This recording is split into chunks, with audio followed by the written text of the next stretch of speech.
Break के बाद एक बार फिर से कार्यक्रम में आपका स्वागत है। हम सुरेश जी के साथ चर्चा कर रहे थे, उस चर्चा को मैं जैन साहब के साथ आगे बढ़ाऊंगा। जैन साहब, आपके पास आऊंगा।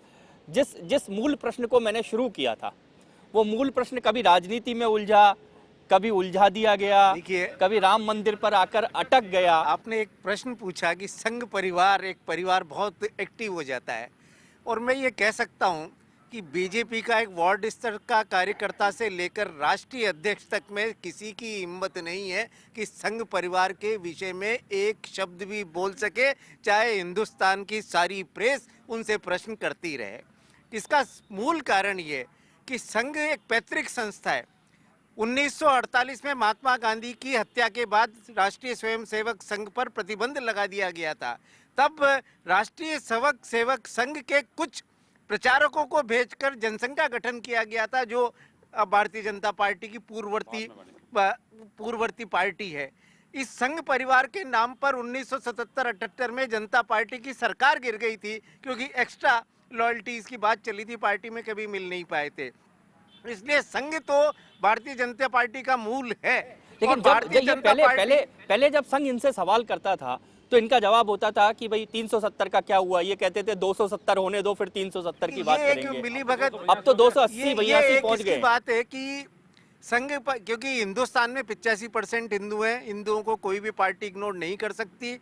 1971 और 72 में जब इंदिरा गांधी जीती तब भी, और कांग्रेस थी जब हिंदू, और अब कांग्रेस को भी सोचना पड़ रहा है कि हम हिंदू वोटों की तरफ दोबारा ध्यान दें। परंतु साथ साथ ये धर्मनिरपेक्ष देखिए, किसी एक जाति और एक धर्म के आधार पर कोई भी पार्टी, चाहे वो भाजपा हो, भाजपा ने कई साल तक कोशिश करके देख ली, वो नहीं आगे बढ़ पाए, उनको अपना लिबरल होना पड़ा। तो प्रश्न सीधा सा ये है सर कि संघ परिवार अपनी शक्ति, जब भी भारतीय जनता पार्टी सत्ता में प्रत्यक्ष रूप से आएगी, अप्रत्यक्ष रूप से आएगी, पार्टनर के रूप में आएगी, हमेशा बढ़ाएगी। और इनके जो 3 मुद्दे हैं, वो मुद्दे मेरे ख्याल से अब बैकग्राउंड में इसलिए हैं कि अभी पहले भारतीय जनता पार्टी का परचम इन्हें पूरा फहराना है, उसके बाद इन मुद्दों पर सोचा जाएगा। और मुझे आज भी शक है कि संघ गंभीरता से उन मुद्दों को ले रहा है। ये मुद्दे सिर्फ कांग्रेस के विरुद्ध शक्ति इकट्ठा करने के लिए बनाए गए थे। मुझे कभी नहीं लगता कि इन मुद्दों को हिंदुस्तान में कभी लागू किया जा सके। क्या मुकेश जी, ये सिर्फ भावनात्मक मुद्दे हैं जिनसे वोट लिया जाए? इन 3 मुद्दों पर जिन 3 मुद्दों पर भारतीय जनता पार्टी 2 से और आज सत्ता में पहुंच गई है, ये सिर्फ भावनात्मक मुद्दे हैं। इन 3 बाणों को बचाए रखो, जिस दिन थोड़ा बहुत हल्का फुल्का लगे ये ब्रह्मास्त्र उस दिन चलाने हैं। आशीष जी, मैं एक बात कहना चाहूँगा और बड़े दृढ़ता के साथ कहना चाहूँगा कि मुझे लगता है कि संघ परिवार का जो काम और उनके काम करने का जो तरीका है, शायद मेरा ये मानना है कि मीडिया का दृष्टिकोण जब भारतीय जनता पार्टी की सरकार आती है तब उनको देखने का ज़्यादा, उनको लगता है कि अब संघ परिवार क्या कर रहा है ये देखना चाहिए। संघ परिवार का काम ये निरंतर चलने वाला काम है, ये किसी राजनीतिक दल के ऊपर आश्रित काम नहीं है। पर जब भारतीय जनता पार्टी होती है तब संचालक जी घर वापसी की बात करते हैं। मैं कहना चाहूंगा उस समय भी वही काम कर रहे थे, आज भी वही काम कर रहे हैं। पहले भी साक्षी महाराज हो चाहे बाकी लोग, उन्होंने बहुत पहले भी ये बयान दिए कि हिंदुओं को 4 बच्चे पैदा करने, कोई नई बात नहीं की उन्होंने। लेकिन पर भारतीय जनता पार्टी का राज आती है, आप घर वापसी की बात करते हैं। कहना चाहूंगा कांग्रेस के मित्र कभी ओवैसी की चर्चा करते हैं, कभी ओवैसी ने क्या भाषण दिया उसकी चर्चा करते हैं। उनको नहीं पूछना चाहिए कि ओवैसी क्या कहता है। इस देश में कितने ऐसे धर्माचार्य हैं जो हिंदू धर्म के अलावा हैं और वो कितने तरह की बात करते हैं, उसकी बात कभी कांग्रेस के लोग नहीं करते। तो इनको अपने वोट बैंक की चिंता रहती है कहीं न कहीं। मेरा ये मानना है, और भारतीय जनता पार्टी इस मत को आधारित है कि देश में हर धर्म को अपने अपने आधार पर और जीवित रहने का अधिकार है। ये कहीं कोई अलग बात नहीं है।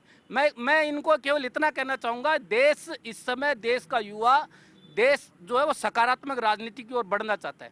और मुझे लगता है अब आप बिल्कुल आप बहुत अच्छे राजनीतिक हो गए। वो 3 मुद्दों के सवाल को अब तक आप नहीं बोल रहे और ना ही बोलेंगे, मुझे लगता है। कांग्रेस नहीं, मैं भारतीय जनता पार्टी ने कभी कदम वापस नहीं लिए। मैं ये कहना चाहूँगा, देश में जिस प्रकार की धारा चल रही है, देश विकास की ओर बढ़ना चाहता है। देश में ऐसे बहुत सारे काम है जो करने हैं और भारतीय जनता पार्टी उसके लिए वचनबद्ध है। आदरणीय मुख्यमंत्री जी, आदरणीय प्रधानमंत्री सब। तो क्या विकास के लिए, गिरिराज जी, क्या विकास के लिए वचनबद्ध होना जरूरी नहीं है?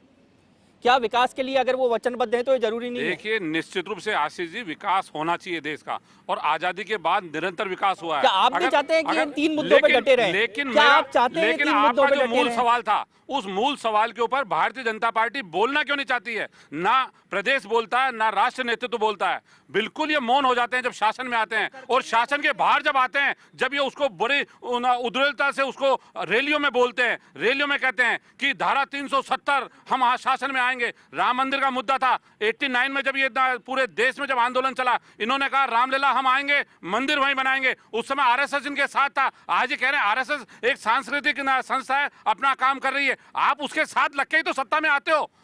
तो आप क्या चाहते हैं? आप क्या चाहते हैं कि ये तीनों मुद्दे पूरे कर दें, जिससे हमेशा के लिए खत्म हो जाए? धोखा है, या तो कहना नहीं चाहिए, और जो कहते हैं उसको करना चाहिए। तो देश का दुर्भाग्य है, देश में ऐसा कोई कानून नहीं है कि जनता को गुमराह करके जो शासन में आते हैं उन पे ये लागू होना चाहिए कि चुनाव के पहले जिन नेताओं ने जो वादे किए थे उन वादों को पूरा करे। पहले ये देश का दुर्भाग्य है मुझे कि दूसरी चीज नेता और गिरा झूठ जी, बोल पीछे के शासन में आ जाते हैं। मैं पीछे चलूंगा, मुकेश जी आपके पास आऊंगा। मुझे लगता है कांग्रेस चाहती है तीनों मुद्दे भाजपा पूरे कर दे, जिससे चुनावों में हमेशा के लिए खत्म हो जाए ये मुद्दे। हाँ, कम से कम राज पाने में आसानी हो। चलिए, धारा 370 की बात है तो धारा 370 पे इसलिए बात नहीं हो रही, प्रेजेंट टाइम में बीजेपी के पास राज्यसभा में बहुमत नहीं है, और जब 370 को हटाना है तो राज्यसभा में बहुमत चाहिए।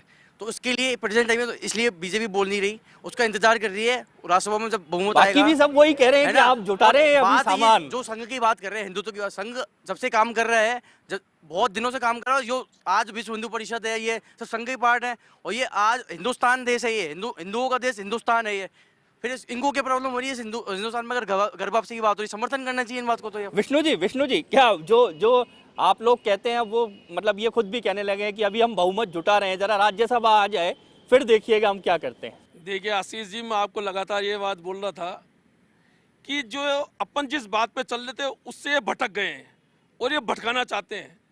जहाँ सवाल आरएसएस का है, आरएसएस राष्ट्रीय स्वयं संघ का ये कहना सन 48 में जब बैन लगा, जब उससे बैन हटा था, तब ये कहा था कि हम राजनीतिक में कभी भी इंटरफेयर नहीं करेंगे, राजनीति में कभी नहीं जाएंगे।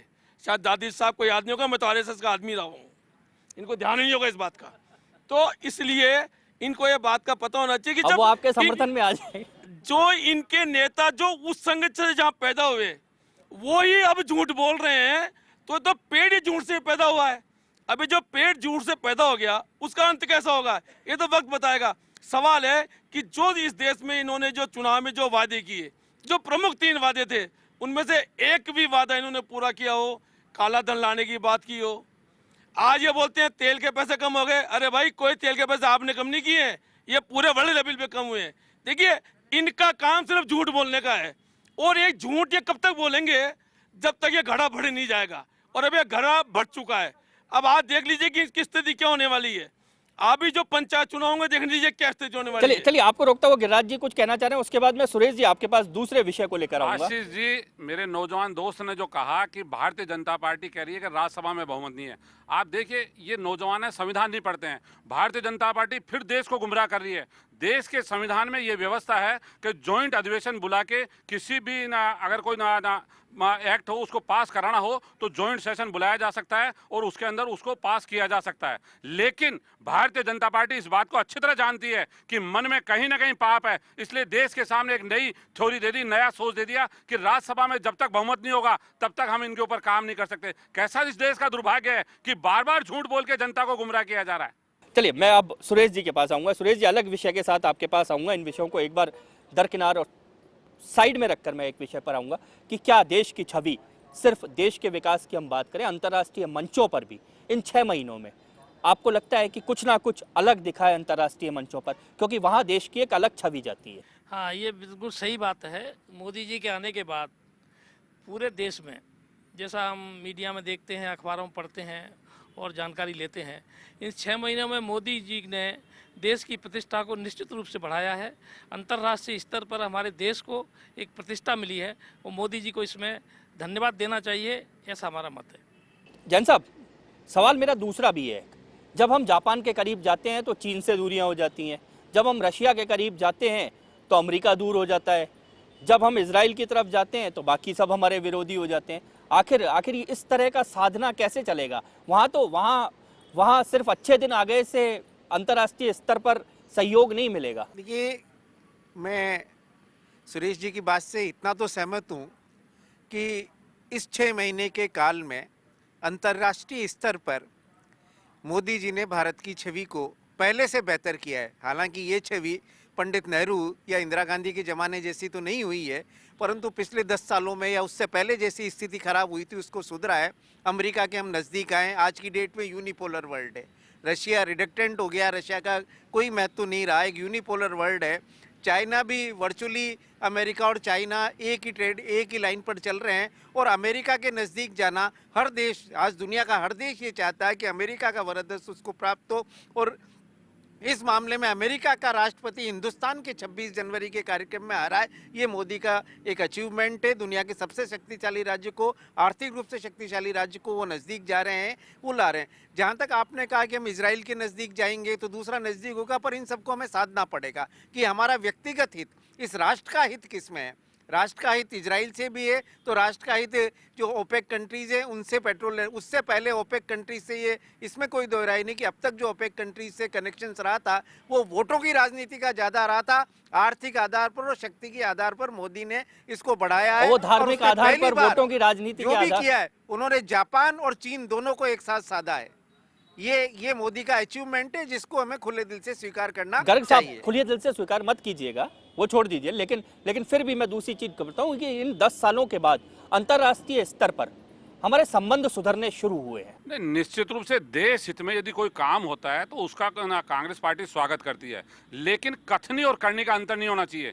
देश के सामने राष्ट्रीय नेतृत्व भारतीय जनता पार्टी का जो कहे उस पर टिका रहना चाहिए। इन्होंने ये कहा था कि हमारे शासन आने के बाद देश की सीमाएं सुरक्षित रहेगी। आज 6 महीने के अंदर देश की सीमाओं के ऊपर आज भी नौजवान शहीद हो रहा है। इनकी कोई नीति नहीं है। आज देखिएगा देश के अंदर जो नौजवान, जब 4 सैनिकों के सिर कटे थे, इनके राष्ट्रीय नेतृत्व ने यह कहा था कि यदि हमारा शासन होता तो 4 की जगह हम 40 काट के लिए आते। क्या हुआ उसका? ये देश की जनता को गुमराह करना कब बंद करेंगे?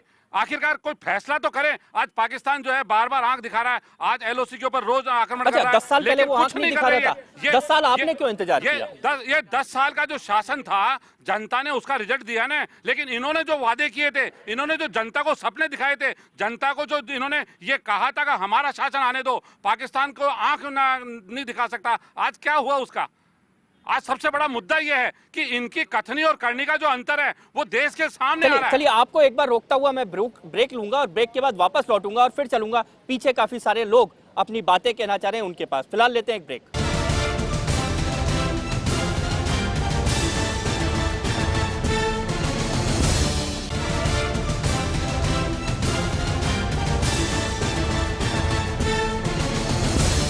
ब्रेक के बाद कार्यक्रम में एक बार फिर से आपका स्वागत है। ब्रेक से पहले हम चर्चा कर रहे थे गिरिराज जी के साथ। सीधे चलते हैं, पीछे कुछ हमारे मित्र हैं वो कहना चाह रहे हैं। जी, मैं ये जो मंच के ऊपर जो इतने महान राजनेता जो लोग बैठे हुए हैं, ये इतनी देर से बातें कर रहे हैं कि कथनी और करनी में अंतर की जो बात कर रहे हैं, इनसे ये तो पूछिए, इनका जो प्रधानमंत्री था वो तो ना कथनी करता था ना बोलता था, वो तो मौनी बाबा ही था पूरा। उसके बारे में क्यों नहीं बताना चाह रहे? मतलब कांग्रेस की जो पार्टी है उसको परिवारवादी पार्टी बना रखा है इन्होंने। मम्मी और बेटे के अलावा इनके पास नेता नहीं है कोई भी। इनके पास ये नेता है तो लाइए ना, उसको आगे कहाँ छिपा रखा है? नहीं, वो तो ये भुगत चुके हैं। नौजवानों की जो बात कर रहे हैं, नौजवानों की जो बात कर रहे हैं, इनके राज के अंदर जो 4 सिर कटे थे तो ये कहाँ गए थे लोग? उस टाइम पे क्यों नहीं लाए ये? आज जो बीएसएफ वालों के पास जो पावर है पहले की तुलना में, पहले उनको बोलने तो दीजिए। के पास बीएसएफ के पास जो पहले की तुलना में डबल पावर है, उस चीज को ये नहीं देख पा रहे हैं कोई भी। क्या? लेकिन आपको रोकूंगा, मैं पहले उनके पास चलता हूँ, फिर गिरिराज जी के पास वापस लौटूंगा। जी, एक बार उनके पास चलता हूँ। जी, जैसे मेरे मित्र अभी कुछ कह रहे थे कि सोनिया जी और राहुल जी बेटे मम्मी का, जैसे अभी थोड़े दिन की बात है जब सांसद के अंदर, दिल्ली के अंदर, जोधपुर हाउस के अंदर मैडम सभी सांसदों को लेके बैठ गई थी और कह रही थी कि मेरे बेटे को मंत्री बनाओ। जब कहा गया था पुत्र मोह इनका, जब इनको दिखाई नहीं दे रहा पुत्र मोह कहा था। आज विकास की बात करते हैं, विकास की बात आप उनको बोलने दीजिए, जवाब मैं गिरिराज जी से लूंगा। आज तक ऐसी 6 महीने में कौन सी बड़ी योजना इन्होंने लागू कर दी? राजीव गांधी जो यूथ केंद्र खोले गए थे, सबका नाम अटल बिहारी वाजपेयी कर दिया गया। इनके पास तो ना कोई विजन है ना कोई बात करने का तरीका है। सिर्फ 6 महीने के अंदर या जोधपुर में जाएंगे तो महलों में बैठ जाएंगे, या भरतपुर गए तो वहाँ पर चिट्ठी लिया जो आज तक समोसे खा रहे सचिवालय में पड़ी है। चलिए गिरिराज जी, मैं मुकेश जी आ रहा हूँ। गिरिराज जी, इन्होंने, चलिए मैं मानता हूं चाहे कोई भी वंशवाद राजनीति रही हो, लेकिन भारतीय जनता पार्टी ने 2 चुनावों में एक मिसाल कायम की कि किसी भी मंत्री पुत्र को टिकट नहीं दिया। देखिए जिसने मांगा, जिसको दे दिया गया, उसको नोटिस तक दे दिया। क्या ये मिसाल कायम करने की नहीं है? क्या आप नहीं कर सकते? देखिए दोहरी नीति देखिए आप, नंदलाल मीना के परिवार में जो इनके मंत्री है, उनके परिवार में 3 टिकट पंचायत के दिए गए हैं, उनको कोई नोटिस नहीं दिया गया। खाली कल्याण सिंह की बच्ची जो थी पुत्र वधू, उसके ऊपर इन्होंने एक्शन लिया। कथनी और करनी का अंतर देखिए, दुर्भाग्य देखिए आप कि वो चूंकि आदिवासी है, वो आदिवासी है इसलिए उसके ऊपर एक्शन नहीं करेंगे, चूंकि कल्याण सिंह जनरल है इसलिए उसके ऊपर एक्शन करेंगे। यही तो कथनी और करनी का अंतर है। ये कथनी एक फार्मूला होना चाहिए था कि जिस राजनेता के परिवार को टिकट मिला आपने है एक उनको काम बढ़िया किया, पूरी राजनीति कर ली, इनकी पार्टी में फूट डला दी आपने। नहीं, वो तो दिख रहा है ना, वो तो सामने दिख रहा है ना। इनका कथनी और करनी का अंतर जनता देख रही है ना कि इनके नेता कहते क्या है, करते क्या है। मुकेश जी आपके पास आ रहा हूं मैं। मुकेश जी से पहले मैं सूरज जी के पास इसलिए आना चाह रहा हूं क्योंकि सूरज जी जिस विषय को मैं लेकर आना चाह रहा था, क्या अब राजनीति में वो वक्त आ गया है जब परिवारों से ऊपर उठकर राजनीति हो, जब पुत्र मोहों से ऊपर उठकर राजनीति हो, वंशवाद को अलग रखकर राजनीति हो? क्या अब ये वक्त आ गया है? क्योंकि जिस तरह से पिछला लोकसभा चुनाव इस देश ने लड़ा है, उस चुनाव के बाद में परिवर्तन अब होना लाजमी है। आशीष जी, राजनीतिक सुनामी का शिकार भी कांग्रेस जब देश में शासन कर रही थी, उसकी हार के अनेक कारणों में से एक बड़ा कारण था वंशवाद। और देश की जनता को ये टीस थी कि आज वंशवाद के सहारे और पूरा देश चलाया जा रहा है। लेकिन मोदी जी ने जब से पहल की है, और वो पहल इन चुनाव में दिखती हुई नजर आती है। पर आप मोदी जी के गुणगान को छोड़िए, मैं तो सिर्फ जिस विषय पे बात करना चाह रहा हूँ कि क्या अब मुद्दों पर बहस करने का वक्त आ गया है? जी बिल्कुल, ये बिल्कुल सुचिता का समय निश्चित तौर पे है। और ये बात भी बिल्कुल कहनी यहाँ पे जायज है कि चुनाव में जिस प्रकार से देखने में आ रहा है कि नेता पुत्रों के पत्ते कटते हुए नजर आ रहे हैं, उससे आम कार्यकर्ता उत्साहित है और आमजन भी उत्साहित है कि अब निश्चित तौर पे मुद्दों की बात होगी, देश हित की बात होगी, और समाज के अंदर जो तबका अब तक अछूता था, जो काम अछूते थे, वो काम निकल के सामने आएंगे। उन सबसे एक बड़ी बात मैं कहना चाहूंगा कि जब से ये स्वच्छता अभियान चला है, तो ये नैतिकता के नाते पूरे देश के लोग, आज से पहले जो लोग रेलवे स्टेशन के ऊपर थूकने में शर्म महसूस नहीं करते थे, उनको कहीं शर्म आने लगी है। तो नैतिक आधार पर जब देश आगे बढ़ता है तो निश्चित तौर पे अच्छे दिन आने जो है वो स्टार्ट हो गए, और हमको लगने भी लगा है कि देश की जनता। चलिए आपको लगने लगा है, विष्णु जी आपको लगने लगा क्या? लेकिन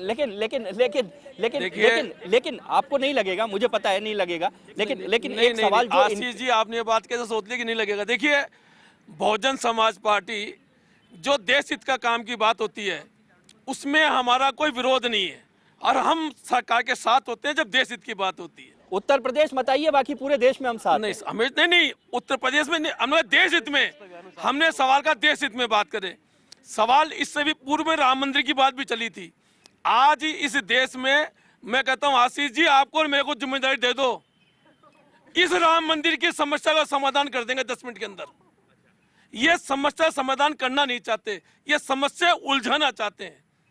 देश हित के अंदर कोई भी व्यक्ति, इस देश का कोई व्यक्ति, इस देश में रहने वाला इस देश के विरोध में कभी बात नहीं करता है। चलिए, विरोध में बात नहीं करता। सुरेश जी, मेरा सवाल जो मैंने सोनी जी से शुरू किया था, सूरज जी से, वो सवाल यूं का यूं अटका है कि अब क्या देश में मुद्दों पर बहस करने का वक्त आ गया? निश्चित रूप से राष्ट्रीय हित के लिए कुछ मुद्दों पर बहस होना चाहिए, और राजनीतिक लाभ से उठ कर के उन पर निर्णय होना चाहिए।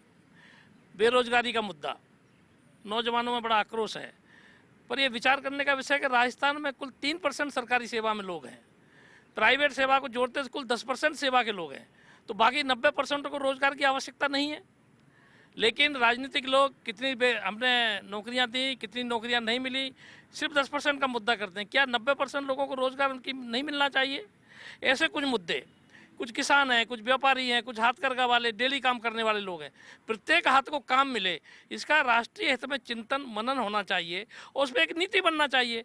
कांग्रेस पार्टी सत्ता में आती है, बीजेपी आती है, बहुजन समाज पार्टी आती है, वो सत्ता करे, लेकिन कुछ राष्ट्रीय हित के मुद्दे पे तो हमेशा एक साथ जैसे चलना चाहिए।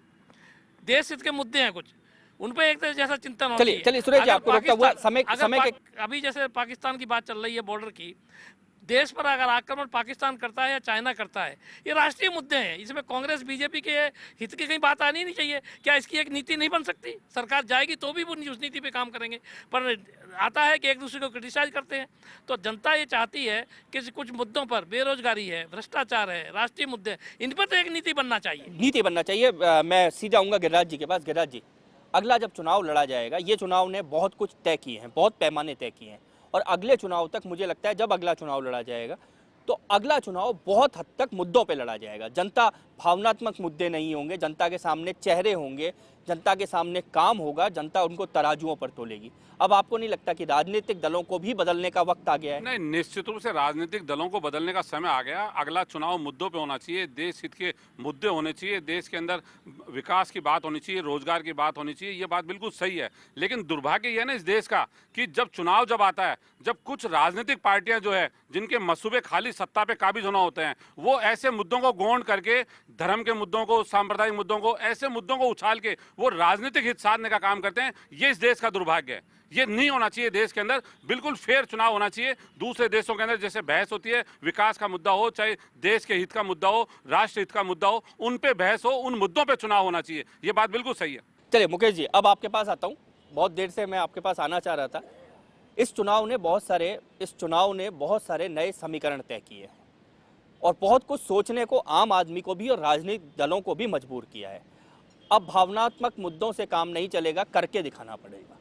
आशीष जी, मैं ये कहना चाहूँगा कि अभी सुरेश जी भाई साहब ने बहुत अच्छी बात कही कि बेरोजगारी का जो मुद्दा है, और इस मुद्दे को आदरणीय प्रधानमंत्री जी ने, आदरणीय मुख्यमंत्री जी ने समझा, और स्किल डेवलपमेंट का जो एक अभियान पूरे देश में चला है, ये इस बात का घोतक है कि वो ये जानते हैं, ये बात को जानते हैं कि हर रात को जब तक काम नहीं मिलेगा तब तक ये बेरोजगारी की समस्या का समाधान नहीं होगा।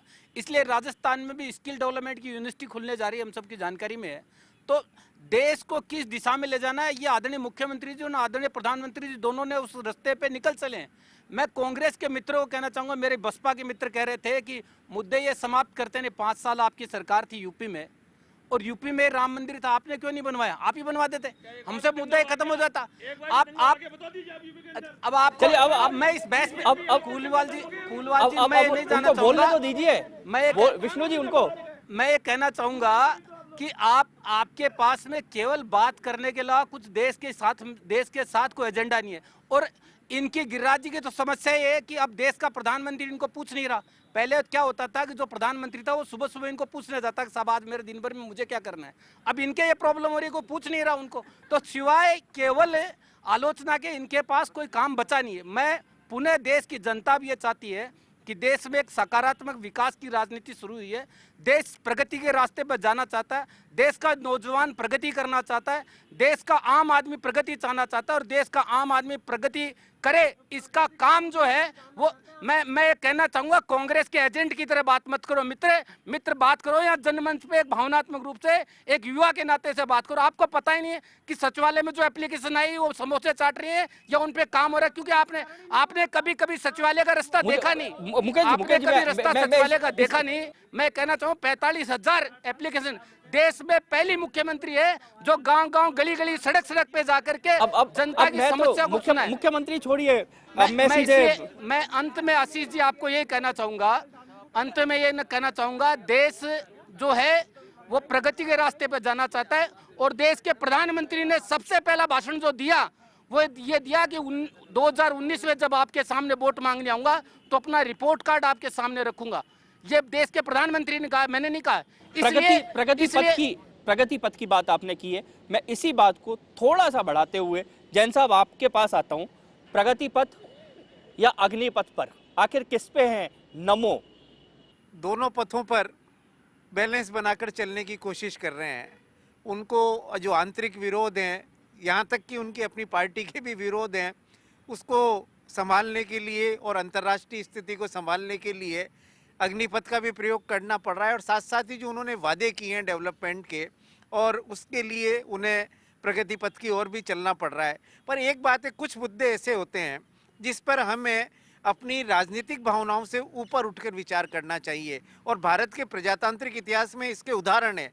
1963 में पंडित जवाहरलाल नेहरू ने चीन युद्ध के बाद सरसंघ चालक गुरु गोलवलकर को विशेष रूप से गणतंत्र दिवस के परेड में आमंत्रित किया गया था, कि दुनिया को मैसेज दिया था कि जब हिंदुस्तान का संकट आता है तो हिंदुस्तान एक है, यहाँ भेद नहीं है। 1971 की वॉर के बाद अटल बिहारी वाजपेयी ने इंदिरा गांधी को दुर्गा का अवतार कहा था। उस समय साथ देने के साथ साथ दुर्गा का अवतार की उपाधि दी थी। जब भारत का प्रतिनिधिमंडल यूएन में गया था, जब पहली बार अटल बिहारी वाजपेयी ने हिंदी में भाषण दिया था, तब कांग्रेस की सरकार ने विपक्ष को नेता को अपने डेलीगेशन का अध्यक्ष बनाकर भेजा था और अटल बिहारी वाजपेयी को पद्म विभूषण कांग्रेस सरकार के समय दिया गया था। तो ये कुछ परंपराएं हैं कि कई मामलों में देश के मामलों में लेकर परंपरा आस्पिक राजनीतिक मतभेदों से ऊपर उठ के सोचना चाहिए, और वो सोचना पड़ेगा। वो सोचना पड़ेगा, जरूरी भी है देश के विकास के लिए। दो पथ हैं, जिन दो पथों की हमने बात की, एक विकास का पथ है और एक अग्निपथ है। और देश के प्रधानमंत्री नरेंद्र मोदी 6 महीने के बाद इन दोनों पथों पर चल रहे हैं, क्योंकि हालात जो हैं वो सामने हैं। अब देखना यह है कि इस अग्निपथ पे से गुजरकर ये देश अगले 5 सालों में प्रगति पथ पर अपनी गति पकड़ता है या नहीं। जनमंच में आज इतना ही। दीजिए इजाजत। पूरी टीम को नमस्कार।